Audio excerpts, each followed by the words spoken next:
912-yili Balasag'ulni poytaxt qilgan Qaraxoniylar sulolasining xoqoni Bazir Arslanxon bir o'g'il farzand ko'ribdi va uning etini Sutuk deb qo'yibdi.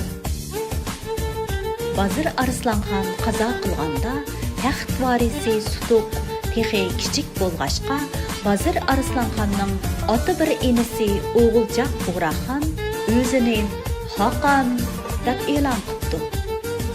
Sutukni Batur ismli yana bir tog'asi muhofazatiga elib tarbiyalashga boshlabdi. Sutuk o'g'i chiqib bir g'or oldiga berib qoldi va islom dinini tarqitish uchun kelib, shu g'orda turib qolgan Abu Nasr Samani degan kishi bilan tunji qatim uchrashib paranglashibdi. Bir mezgil izchil paranglish orqali Sutuk e'tiqodini o'zgartirib musulmon bo'ldi. Bir kuni Sutuk qul bozordan o'tib ketib, quldorlarning Qilish ismli bir qulni chepib o'ltirmoqchi bo'layotganligini ko'ribdi va uni setib olib, shu maydondala azob qildi. Buningdan cheksiz xo'shal bo'lgan Qilish umrvoyat Sutukqa xizmat qilishga bel bog'labdi. Taxt varisi bo'lgan Sutukning cho'ng bo'lishiga ergishib, o'g'ilchaq Bughraxonning andisimi kuchayib beribdi. U saltanatidan ayrilib qolmaslik uchun avval qo'l selib Sutukni ko'zdan yo'qotishning maxfiy planini tuzishga kirishibdi.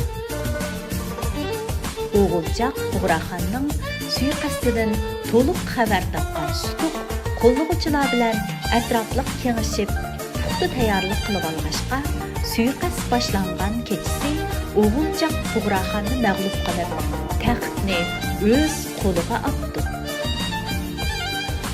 Aradan 6 oy o'tdi.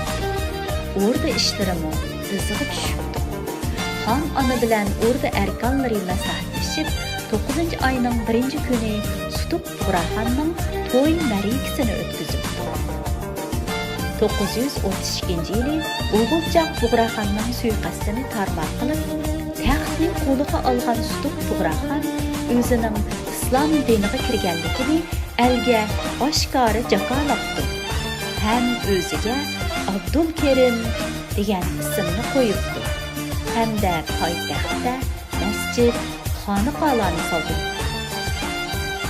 Taxtdan ayrilib qolgan o'g'ilchaq Bughraxon tarafdorlari yana suiqasd planlab, Sutuk Bughraxonni Abu Nasr Samanining qo'li orqali yo'qotmoqchi bo'lishibdi. Biroq Abu Nasr Samani ular va'da qilgan har qanday amal mansabni qat'iy rad qildi.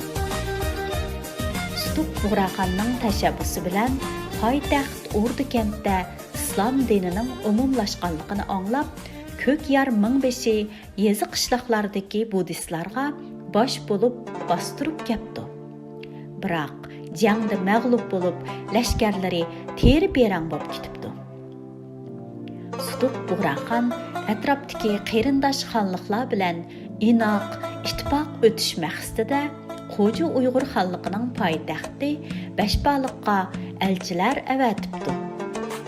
Gerçi Qo'ji Uyg'ur xonliqi texi islomga kirmagan bo'lsa-mu, elchilarni qizg'in qarshi oldi. Sutuk Bughraxonning tashabbusi bilan xonadonlikda qurultoy chaqirilibdi. Qo'ji Uyg'ur xonliqi, Majin xonliqi qatorliq qarindosh xonliqlarning elchilari qatnashgan qurultoyda qulluq tuzumini bekor qilish, birlik, barobarlik, farovonlik qatorliq davlat belgilamlari birdek ma'qullanibdi. Uzoq o'tmay Samaniylar sultonligi Qarxoniylar eliga bostirib ketdi. Sutuk Bughraxon lashkarlarga bosh bo'lib jangga otlanibdi va dushmanlarni chegaradan qo'g'lab chiqaribdi. Qudratli Qaraxoniylarni alamga tayinib yengishga ko'zi yetmagan dushmanlar ishki jihatdan qudratqullik qilib, muallimlar dinimizni buzdi degan bahona bilan maktablarni urib chiqib, ola to'plan ko'tiribdi.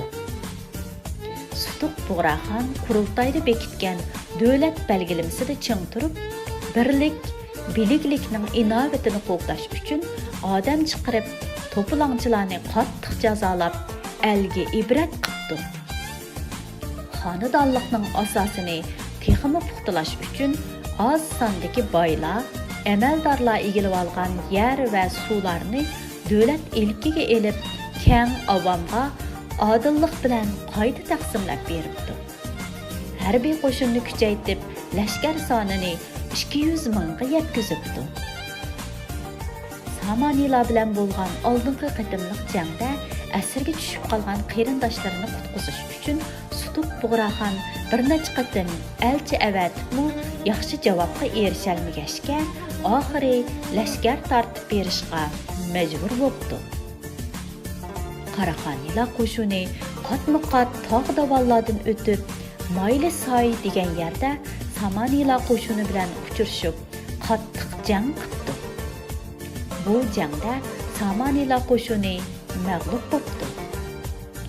Ikkinchi qatimliq jangda Qaraxoniylar qo'shini Farg'ona shahrini ozod qildi. Samanilar sultonligining zulmidan joq to'ygan kishilar ko'chalarga chiqib, Sutuk Bughrahanni qizg'in qarshi oldi. Samanilar xoni Mansurxon Qaraxoniylar qo'shinining poytaxt Samarqandga qistab kelganligidan g'azablanib, o'zi maydonga tushib, Sutuk Bughrahanni jangga chaqiribdi. Ikki xaqon yakma-yak elishib, oxiri Mansurxon yaralanibdi. Bir yilga so'zilgan jangda Qaraxoniylar Farg'ona, Shosh, Namangan, Qo'qand, Samarqandlarni ishg'ol qilib, xalqni zolim shahlarning zulmidan ozod qildi hamda xalqchil, odil hokimiyatlarni tiklabdi. Zafar quchib qaytib kelgan Sutuk Bughrahanni Xonish Oydin Shahzoda Baytash, ya'ni Musa ibn Abdulkerim, Tungan, ya'ni Sulaymon ibn Abdulkerim, Malika Alanurxon va poytaxt O'rda kentidagi butkul xalq yo'lga chiqib, qizg'in qarshi oldi.